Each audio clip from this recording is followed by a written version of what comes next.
What's going on, guys? Farzin Vasugian here with you. As the Chiefs, they selected 32nd tonight. Did not see that coming. Not the three-peat, though. Not the three-peat. But nonetheless, they did make their selection tonight. They traded down just one spot. We'll get into that a little later on because I know that is a big deal. Some people wondering why would the Eagles move up one whole spot. Kansas City did that last year in the second round. But the Chiefs, nonetheless, they traded down and they got the guy they still wanted, and that is Josh Simmons, the left tackle, also experienced playing right tackle at Ohio State, part of Ohio State's national championship season. However, Josh Simmons was not part of that national championship run because he got injured 6 games into the season.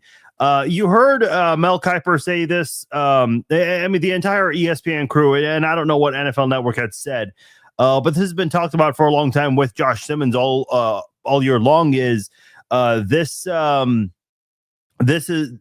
a great pick for Kansas City. Simmons is a guy that could have easily been a top 10 pick, maybe the best offensive tackle in this draft class here. It's just the season-ending knee injury that he suffered and not being able to play. The 6 games he played in, he looked great.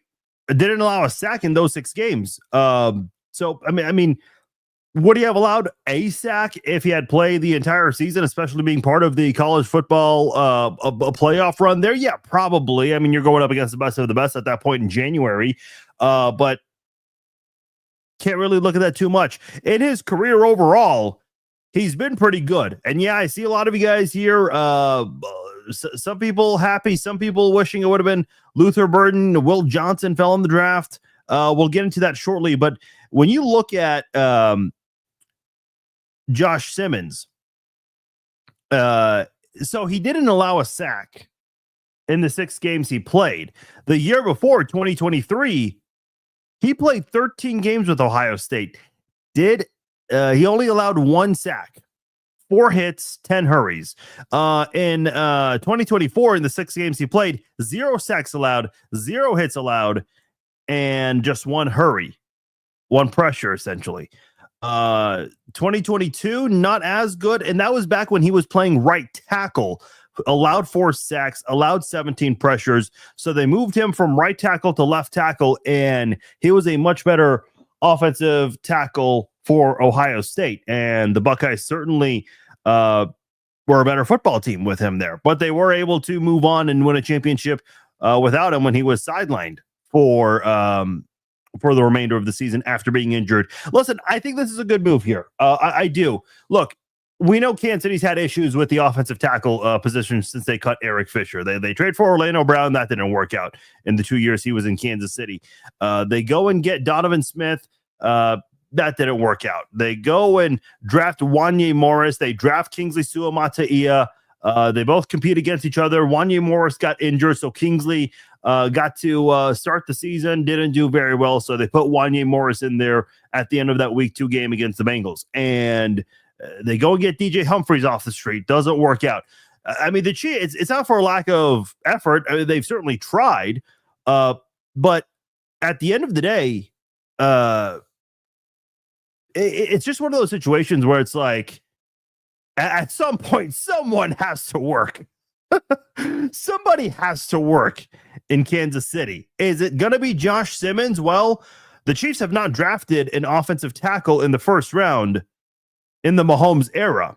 Now, by the way, Andy Reid is doing his press conference right now, and obviously I'm talking to you guys, so I'm not able to hear what he's saying, but I am reading some of the tweets from the media, and Andy Reid did tell the media that he is in a good place. Patrick Mahomes, by the way, I don't know if you guys saw this. I can't put it on the screen because I don't have it ready, but I have to take this off. My phone's about to die, but I'll show it anyway. That's Patrick Mahomes' tweet when the Chiefs made the trade. When Mahomes approves of something, that's when you know it's a good pick there, I suppose. But listen, let's be real here. I mean, the Chiefs have not had a good left tackle during Mahomes' era. Sure, he had Eric Fisher, and Eric Fisher I would say, in the tail end of his career, certainly played better. But they need sustainability, and that is the word that Brett Veach used in his press conference last week, looking for some sustainability, especially on the left side of that offensive line, the blind spot, of course, for a lot of quarterbacks there. Yeah, see, John is saying tackles aren't usually available where we draft. So to feed off that comment, it's a great comment by you, John. What did I talk about before the draft tonight? I mentioned that Bill Belichick, he was on Pat McAfee's show, and the topic of Kansas City and the lack of protection from the left side, why has that been an issue? And Belichick made an interesting comment saying, well, when you're picking late in a lot of these drafts, which Kansas City is picking late in a lot of these first rounds in the Mahomes era, Belichick knows a thing or two about picking very late in these first round drafts.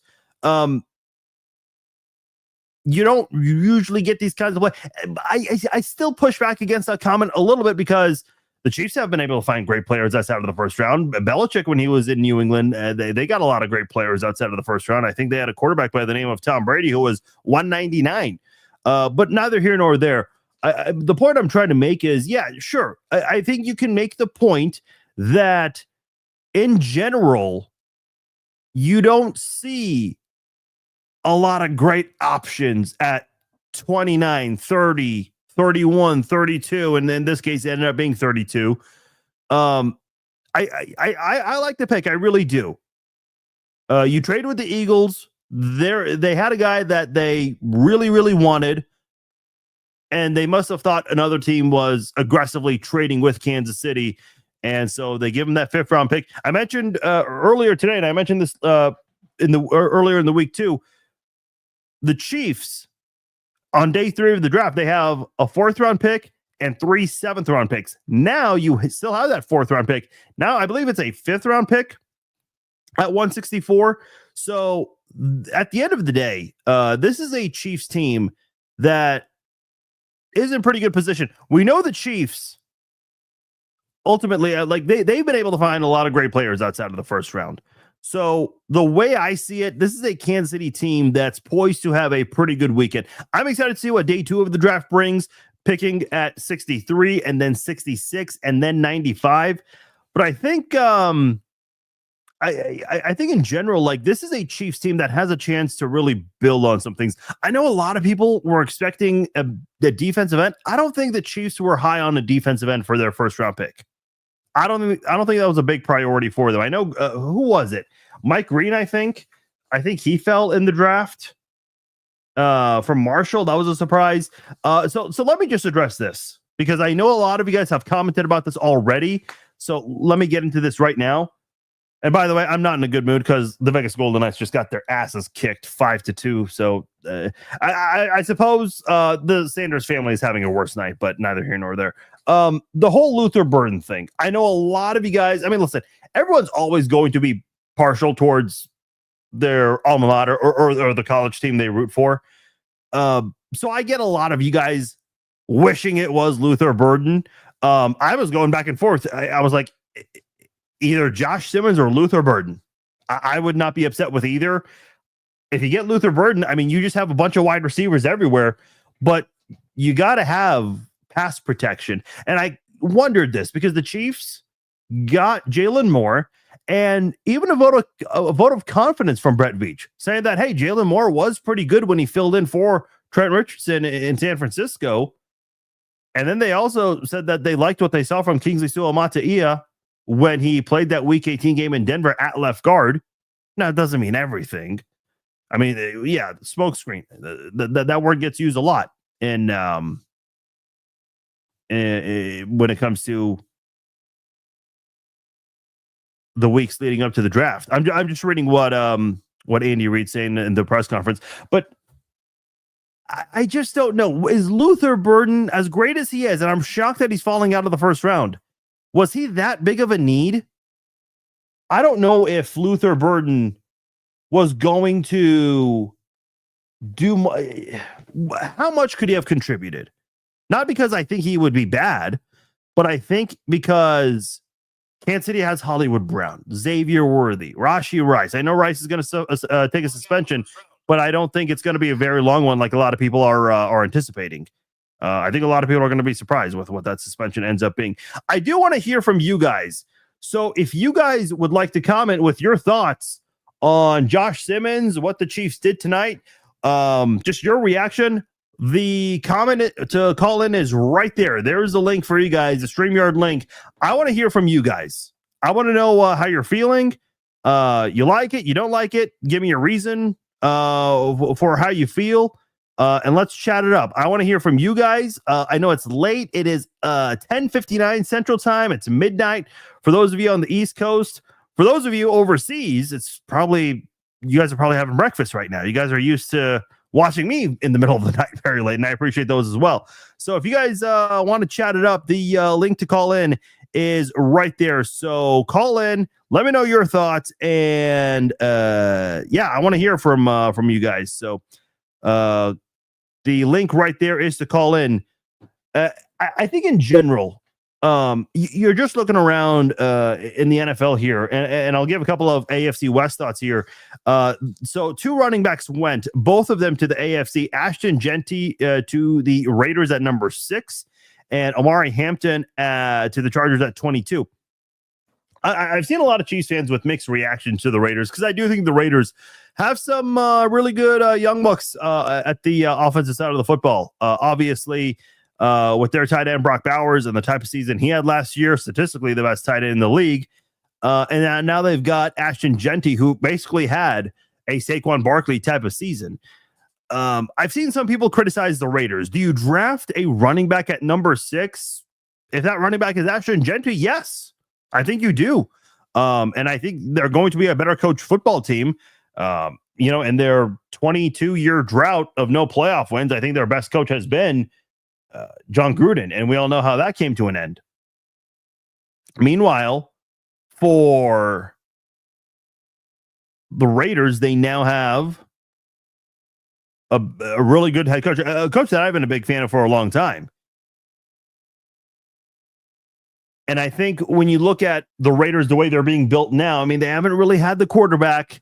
I know a lot of Raiders fans are attached to Derek Carr and all of that, but I think Pete Carroll is bringing in some familiarity with Geno Smith, his guy. And now, is Geno Smith going to be the future for a while? I don't know. Probably not. But I'm just looking overall at Shedeur Sanders. Ooh, what a night for the Sanders family. When they showed the couch on ESPN right before they went to a commercial, I'm like, why? Yeah, I think the Raiders are in serious play to try to get Shedeur Sanders. When I saw the Giants straight up, I thought for sure they were getting Sanders. No, they got Jackson Dart. The Chargers getting Amari and Hampton, trying to, give a weapon right there for Justin Herbert. Certainly can't hate on that. I do have to criticize the Denver Broncos. I'm not quite sure the logic behind. I'm sure they have answered it by now, but I've been focused on the Chiefs tonight, so I'll check it out a little later on. But for the Broncos to get Jahdae Barron, and again, not that Jahdae Barron's a bad cornerback. He's a very good cornerback coming out of Texas. I just did not think the Broncos were going to go defense tonight. I think they could have done. I think they could have drafted Luther Burden to help him out and give Bo Nix that nice little leap from year 1 to year 2. So I don't know. I was a little confused by that one. That was interesting. The biggest shocker of the night, aside from Sanders over Dart, I would say the Bears taking Colston Loveland over Tyler Warren. Yeah, I'm gonna need an explanation for that one. I don't agree with that call there. That was a little weird. Samuel says, I think the Raiders get O-line with the 2nd round pick. I suppose I have seen some of the criticism that the Raiders, they got Genty, but he doesn't have an offensive line to run behind. I suppose that's valid little prediction there. So might be the case. If you guys want to call in, there's a link for you guys to call in. I'll post it a couple more times. John says, I'm in Chicago. Bears fans not happy. You know who else is not happy? Good old Houday Nation. Our good old friends in Cincinnati. Dude, go to the Cincinnati Bengals Twitter account or their Facebook page and read the comments. Ooh, it is a firestorm. Who'd they draft? It was that edge rusher, Shamar Stewart. Yeah. See you later, Trey Hendrickson. I don't know where he's going, but hey, that'd be a nice defensive end duo. But are we getting that? Or are we not? I don't know. I suppose it's not happening. Nonetheless, though, I do think it's a good night for Kansas City. I mean, listen, realistically speaking, if you're Kansas City, I would love for Kansas City to have gotten Ashton Genty. I think that would have or Travis Hunter would have been huge for the offense. But you're picking 31st. Ended up being 32nd with that trade there. So the way things went for Kansas City, considering they picked at the end of the first round, I don't think this board could have gone any better. Again, you got to be realistic with who could be potentially available for you. And when you go back to Josh Simmons here, I think for Josh Simmons, you're hoping he's going to be okay. Andy Reid did comment today that Josh Simmons is in a good place with his knee. My immediate thought was the Chiefs would not make this move to get Josh Simmons if they felt like he was not the right guy. I mean, listen, any player that's being drafted, teams are always doing it with the confidence because they feel pretty strongly about this. The Giants trading up to get Dart over Sanders. That was one of those players that a lot of people thought Sanders was a better guy. But listen, teams know more than we do, of course. And all the experts in the media, they felt pretty strongly about Dart. That's why they made that move. So my whole point is the Chiefs, they feel pretty strongly about Josh Simmons. Now, I think it does beg the question of what happens with your offensive. What does your offensive line look like right now? Who's the left tackle? Here's my question to you guys. Who's the left tackle on day one? Week one. And the week one rumor is the Chiefs are going to play the Chargers in Brazil. So when they go to Sao Paulo, Brazil, who is that left tackle? Is it going to be Jalen Moore, or is it going to be Josh Simmons? And listen, there's nothing wrong with some depth. Again, if Jalen Moore doesn't work out, let's just say it's Jalen Moore since he's a veteran. Well, you can always fall back on Josh Simmons. And if Josh Simmons doesn't work out, then I guess, at this point, who knows who can be the savior at left tackle, but it doesn't hurt to have that insurance policy. And if Jalen Moore is doing just fine at left tackle, hey, there's a guy at right tackle by the name of Juwan Taylor. He hasn't really done well either. He's been very inconsistent, in fact. Oh, by the way, Josh Simmons has some experience playing right tackle. Not great experience, but some experience. Could he maybe get a little bit of help and coaching to improve and hone his skills at the right tackle position if needed? Sure. I suppose that's always a possibility. My biggest thing is, and I said this earlier in the offseason, if the Chiefs wanted to get an offensive lineman, who would be like a versatile offensive lineman? Because coaches, teams, GM, scouts, they love versatile offensive linemen. And I always thought about a guy like Gray Zabel. Now, Gray Zabel is a better guard than he is an offensive tackle, but that's a guy that has a lot of experience at right tackle, and left guard. So that's always.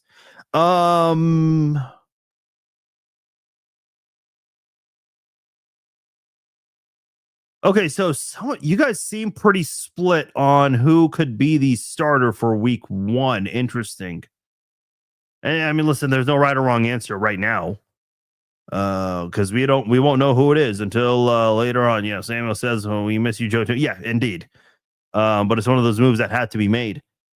Josh Simmons said he has an upcoming doctor appointment, but the expectation is he'll be prepared for training camp in the fall, which is good news.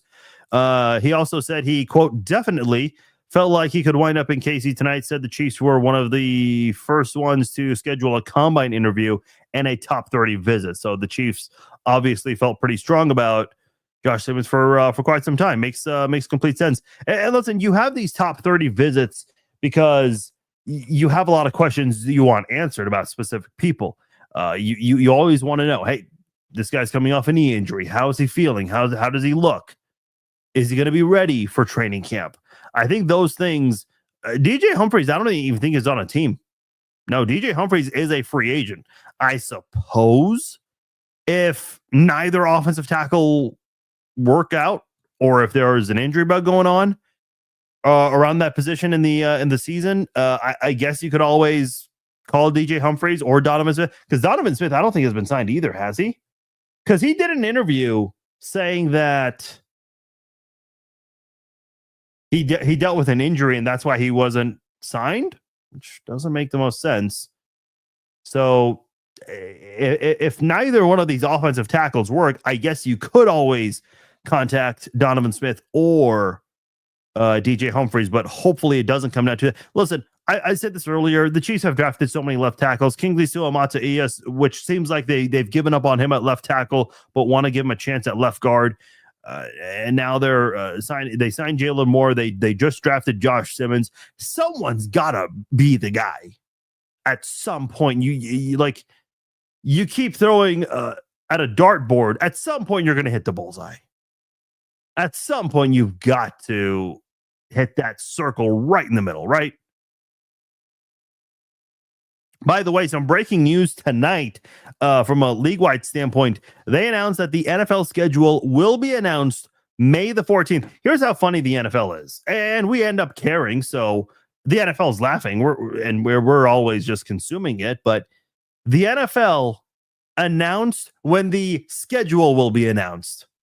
Think about that. The NFL is announcing when things will be announced. That's the NFL for you, man. That's the NFL. That's the NFL.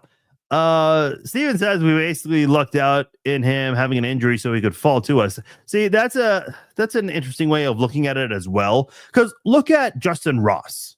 And I'm not here to compare Justin Ross and his overall, what he brings to the table to Josh Simmons. I mean, Josh Simmons ended up getting drafted. Justin Ross did not, which leads me to my point that everybody thought Justin Ross was going to be a first-round draft pick, but the injury forced him to go undrafted. I remember doing it was Justin Ross's rookie season, 2023, I think, or 22 rather. And someone in I was doing a hit on CBS Sports Radio, which is now called Infinity Sports Network, with Jody Mack, and he asked me about Justin Ross. I was kind of blindsided by that question. I'm like, oh, I didn't think that question was going to come up. I didn't think his name would be added to this conversation, but people at the time were really curious about it. Now it's like he was on the practice squad for a majority of the season. I don't know why, but that's just the way it all panned out. Yeah, I suppose you're right. Steven, that could be something that they benefit from. Samuel says, how can you announce when you're going to announce something? Dude, that's the NFL. The NFL is the only entity in this planet that can announce an announcement date. That's the NFL for you. That's the NFL for you. I mean, listen, didn't the NBA reschedule all of their Thursday night games one year because they were getting whooped in the ratings on Thursday Night Football? Come on. Okay, I see a lot of you guys asking, what do I think will happen in the second round? Let me just go through my 4 pages of notes here.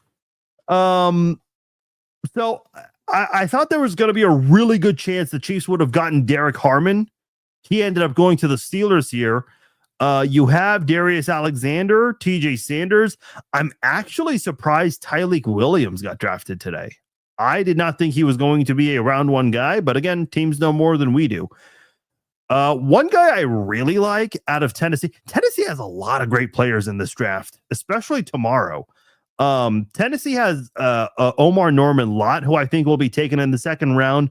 Another second round draft pick that I think second or early third that I think the Chiefs should keep an eye on would be the running back Dylan Sampson. There are a lot of really good running backs. I think Kansas City has to consider taking one of them in the third round with the 66th pick. So I think with the 66th pick, you can get either Dylan Sampson, Devin Neal from KU, or DJ Giddens from K-State. I think RJ Harvey from UCF will be available with the 95th pick. That dude's got a lot of speed. He's actually one of the best running backs in this draft class in terms of 40 time at the combine. And I think that's one of those situations where, if you're the Chiefs, you've got some options there. I think this is going to be a very heavy offensive loaded draft for Kansas City. I think that's what it's going to be for them. Now, by the way, because the Chiefs traded, they went from having 8 draft picks to 9. Let me ask you guys this, okay? So we know and again, we know trades can always happen, but let's just assume the Chiefs keep all of their other 8 picks. So the Chiefs at the moment have 9 total draft picks. Of those 9, how many do you think will be offense? Obviously, we've got one already in the books. But who else could join the Chiefs offense? How many more could they go in that position? I think there's going to be a wide receiver with one of those 7th round picks. Like, if you didn't get Luther Burden, I don't think you're going for a wide receiver. Like, okay, maybe Jalen Royals, maybe Isaiah Bond, maybe. I just don't know if the Chiefs are looking for depth that early.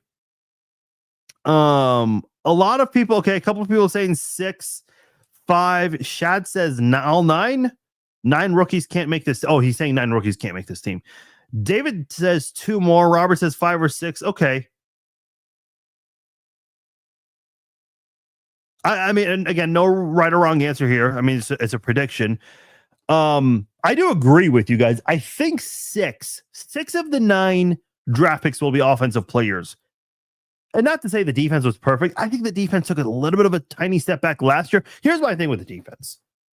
I think in terms of pressuring opposing quarterbacks, they did just fine. They were great at stopping the run. The only 100-yard rusher last year against the Chiefs was Lamar Jackson, and that was in the very first game of the 2024 season.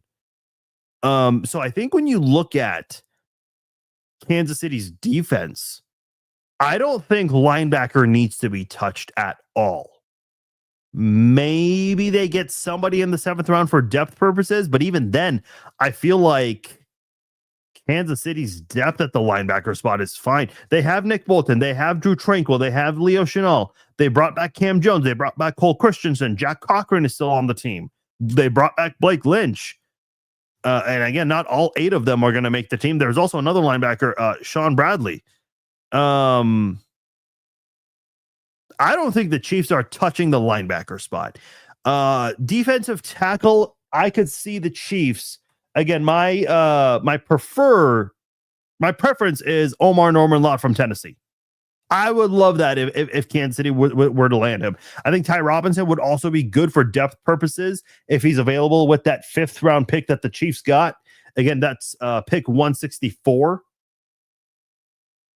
Because I don't think he'll be available in the 7th round like some mock drafts are saying. But I think that'd be a really good pickup. I'm seeing some people predict the Chiefs to get a defensive end early in the draft. I saw some mock draft saying the Chiefs were going to do that today. I just didn't see it.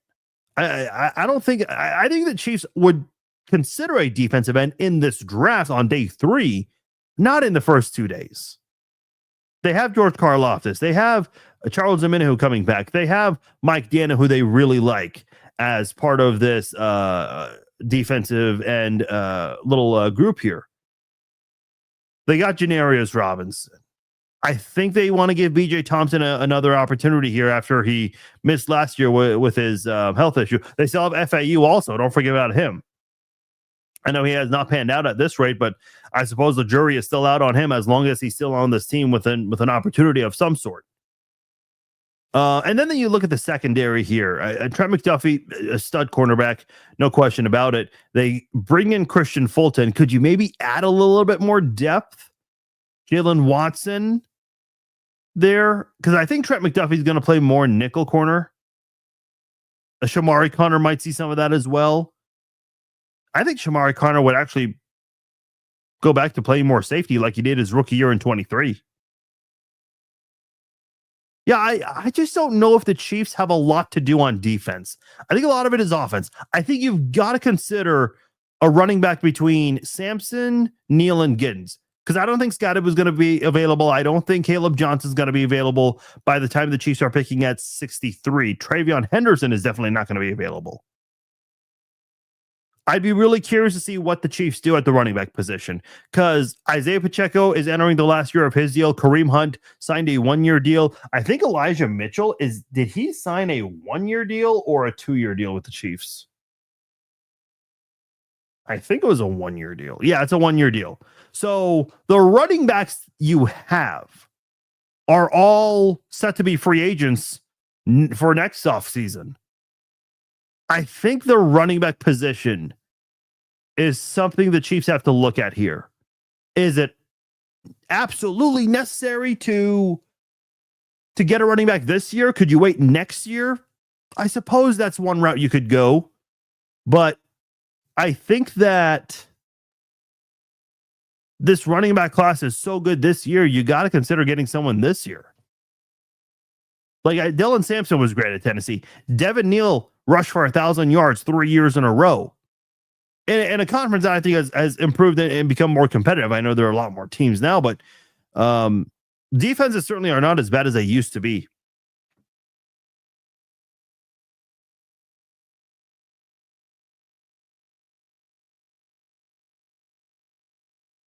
Yeah, they were talking about Rick Burkholder on the ESPN broadcast, saying he's one of the best trainers in the league.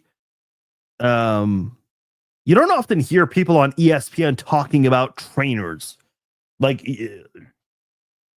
Rick Burkholder's name never comes up on ESPN, but it did tonight. And who was the pundit that a lot of people like? I can't think of his name right now, but he basically said that Burkholder is one of the best trainers in the NFL. I don't know what because Burkholder's gotten some bad grades by the Chiefs in recent years. This year was certainly better. But that's it. Lewis, who's the guy on ESPN? Lewis Riddick. That's who made that comment. But yeah, that's what he had to say. So again, I don't think the Chiefs would have made this move for Simmons if they felt like he was not ready. Do I think they'll go after Scadaboo? I don't. I think they would like to have him. I think a lot of teams would like to have him, but he's not going to be there at 63. So if you're going to trade up to get him, it's going to be you're going to have to give up something. I don't know if that's worth trying to get. I think Scadaboo would be really good for Kansas City, especially in short yardage situations, but given the amount of depth this running back class has, I don't think that's necessary. I think you can still get by and have a lot of good years in a guy like Sampson, Neal, or Giddens, in my opinion.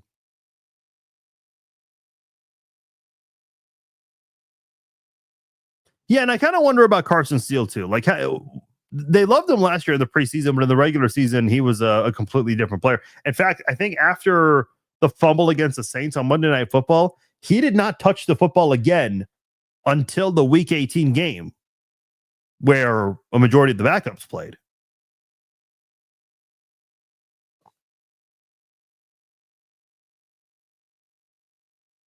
So if I had to guess what Kansas City is going to do,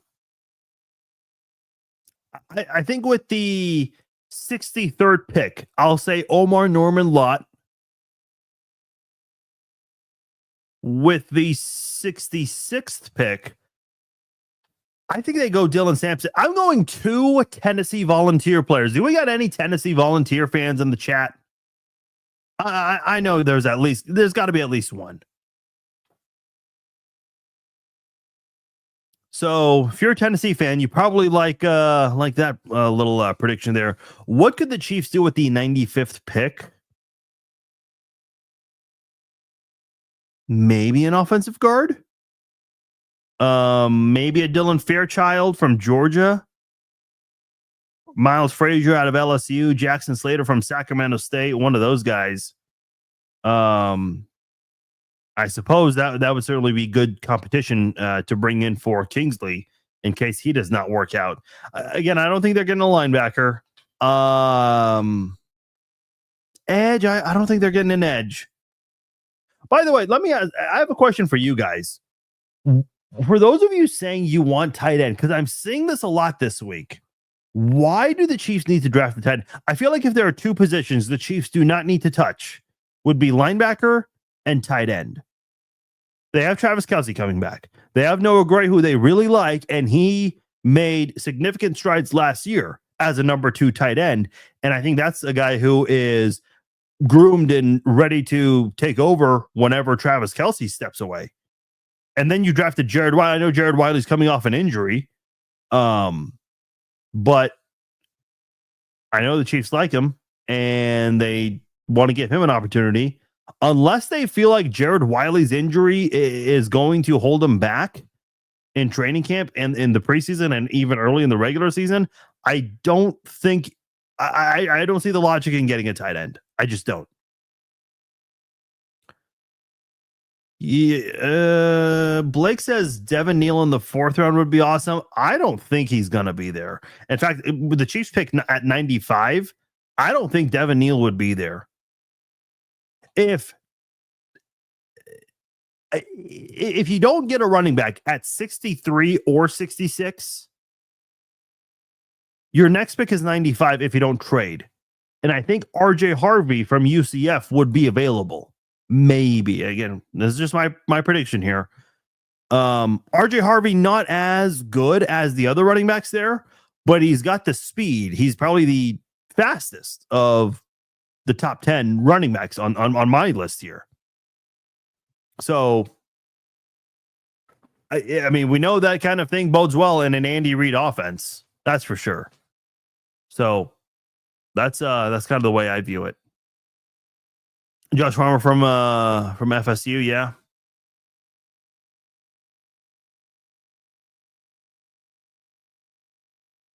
Let me see some other comments here who I haven't read from. He's probably going to be good to go by October at the latest, Zach says on Josh Simmons. Yeah, it'll be interesting to see the timetable and how they try to prepare him. Would you feel more comfortable if they picked another offensive lineman with the next pick? You mean with the 63rd pick? I think that'd be interesting if they went offensive line 2 picks in a row. I don't think they're doing that. I think you have to address the defensive tackle position. I like Mike Pennell, but I don't know if that's someone that's going to be an active defensive tackle next to, because that defensive tackle spot next to Chris Jones, losing Treshaun Wharton, massive loss in my opinion. And you saw it with the contract the Panthers gave Treshaun Wharton. So I think you have to get a defensive tackle with your 66th pick. Now, to maybe adjust your question a little bit, would the Chiefs consider an offensive lineman in later rounds? Yeah, I think they would actually. Either 95 or 133, maybe 164. It's got to be somewhere in there if you wanted to get a second offensive lineman. By the way, here's another question I have for you guys. Do you think the Chiefs get a wide receiver in this draft? Would I have liked Will Johnson? Well, a lot of people were confused when he was falling, and this happens a lot in the NFL draft or in the NBA draft. You see a player that gets a lot of praise fall, and people wonder why. And I think we saw that with Will Johnson. A lot of people were surprised with how far he fell. Some people thought the Chiefs should have gotten him. I mean, if you're going to go after a player that, is coming off an injury, why not Will Johnson? Yeah, so I do think that's interesting, but he's been dealing with a knee injury this offseason, and that's what led to him falling out of the first round. I'm still shocked by Luther Burden. I've always been a big fan of Luther. I mean, listen, I'm a KU guy, but that's a guy I'd always want to have on my team. The fact that Burden really fell out of the first round because of concerns with his stats. See, Zach is saying, could you trade it for Luther Burden? Again, I think Luther Burden goes within the first 10 picks tomorrow. I would be shocked if he didn't.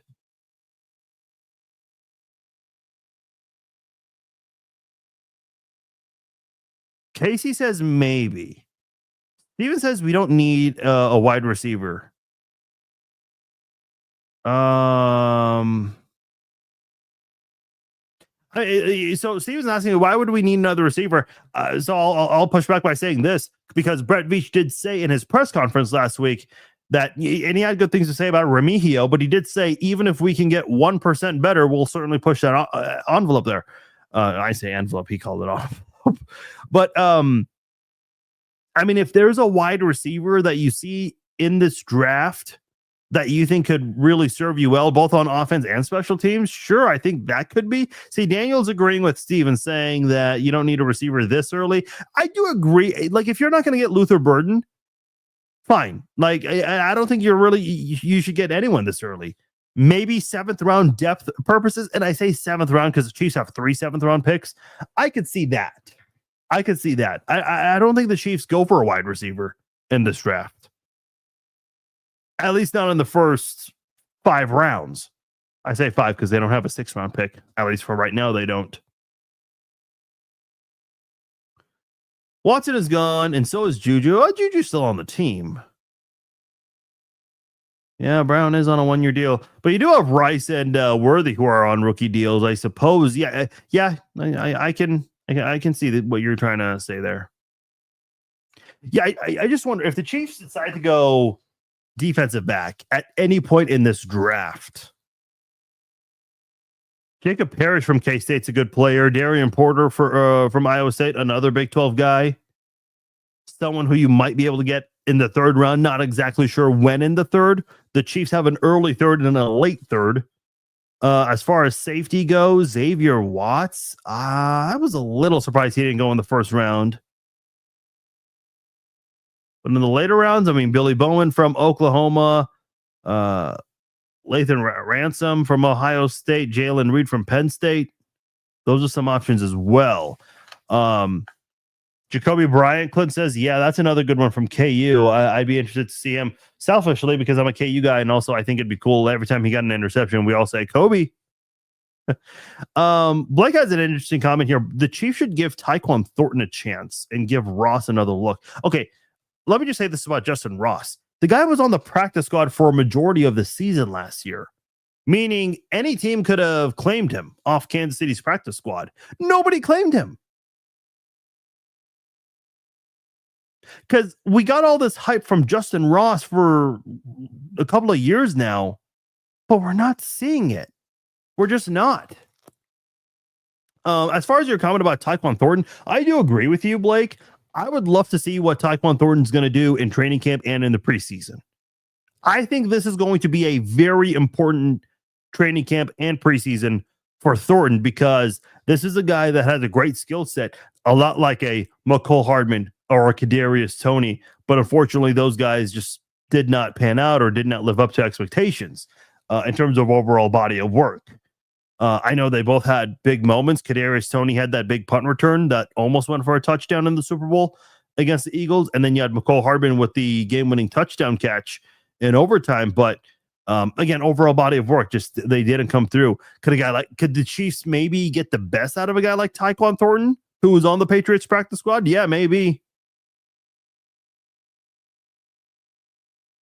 We should have given Ross the chance we gave Tony. I suppose they're giving him that chance now. I remember Justin Ross, not his rookie year because he was obviously hurt, but the second year he played, he actually looked good in the preseason. Now, and that was in 2023. The weird part about 2023 also was that he didn't play much, but he was dropping passes like everybody else that year. I mean, I don't know if it's really on him or if it's the wide receivers coach. I know that's a couple of years removed and all, but I just don't know what the future really holds for Justin Ross realistically. Because I go back to the fact that he was on the practice squad for most of last year and no one cared. Nobody claimed him. All 31 other teams could have done it. Thornton had Mac Jones throwing to him and wasn't used right in New England. I mean, listen, a lot of things were not working well in New England. I suppose there's always a chance there. Aaron says we missed out on Mike Green. Yeah, and I wonder if there's something that teams know about him that we don't know, because that's a guy that PFF had him as their number 10 player. I know every website has different rankings and all, but yeah, I was a little surprised to see him fall as well. If you guys want to call in, the link is right there for you guys to click. You just got to click it, turn on your audio, your video, put in your name, and we'll chat it up. Chris is called into the Chiefs Zone podcast. Chris, welcome in. How are you, sir? What's on your mind? Not doing too bad. How you doing, my friend? Good, man. Thanks for calling. Appreciate it. Appreciate you taking my call. Yeah, not a whole lot. Just watched the draft tonight. I feel pretty good about the pick that we got.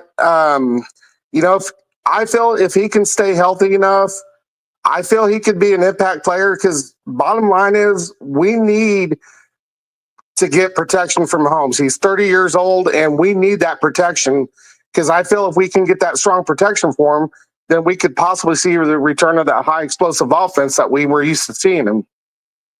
Yeah, that's a good point. And Patrick Mahomes said that in his press conference today, talking about how, especially with you lost Hollywood Brown for almost all of last year, and Rice got hurt early in the season. And Mahomes did mention having everyone back is certainly setting them up to have that high-powered offense, the deep threat, because that's not something they had much of last year.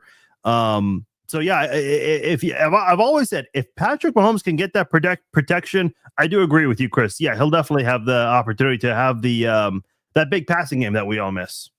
Yeah, not only that, it's not just the offensive line, but one thing I've been keeping my eye on, and I think this would be really good for us if we could somehow pick him up. But I would like to see us for a running back. I would like to see us draft Devin Neal from KU, because I think he is so strong as a running back. He would make such a great addition to our offense. Appreciate the call, Chris. Yeah, I like Devin Neal also. I think he is kind of an underrated running back, and I'm not saying that just because I'm a KU guy. I know he's a popular guy locally and all, but I do think Devin Neal does bring a lot to the table. Again, keep in mind, he's the only Jayhawk to rush for 1,000 yards 3 years in a row, and that's a school that once had Gale Sayers, the Kansas Comet. All right, it's like Devin. They've had Jake Sharp also in the past. Puka Williams, who I really liked. It was kind of surprised he didn't have much of an NFL career. So I do think Devin Neal would certainly be a really good addition to Kansas City. Like, if it's between him and Sampson, hey, take your pick right there. All right. Either one would really work out in my opinion. I know Quinshon Judkins is another popular name that's out there. Another Ohio State running back, 2 Ohio State running backs on the board here that that a lot of teams could go after tomorrow. So certainly some options there. Jaden Blue with 63, Restrepo 95th, guard and defensive tackle in the 4th. Yeah. Ross is very solid. I'm not sure why he's been mostly a practice squad guy, but he's solid. Yeah, I mean, sure, Steven, but who Albert Breer wrote an article saying that he was struggling picking up the playbook in practice. That was in 2023, I think. And again, that was the same year where the Chiefs had all those issues with the drops. I think it was 2023. Yeah. Again, I don't know. Like we heard all these great things about Justin Ross coming out of college, and how, if he was healthy, he would have easily been a first round pick. I don't know. Maybe he's just struggling understanding Andy Reid's offense. Would he thrive somewhere else? I don't know, because there's no way Justin Ross is content with the role he has now. So I'd be very curious to see what the Chiefs do with him. Because let's say the Chiefs have 7 receivers going into the season. Who are the 7? Rice, pending suspension; Brown, Worthy, Juju, Nico Remigio. We're at 5 right now. Tyquan Thornton, maybe. Justin Ross, 7. Sky Moore's also in there. Again, I know Sky Moore is not a very popular name in Kansas City, but he's on a rookie deal, and it does make it feasible to keep, unless he's just absolutely abysmal. Yeah, who the 5, 6, maybe 7 receivers are going to be, that'll certainly be interesting.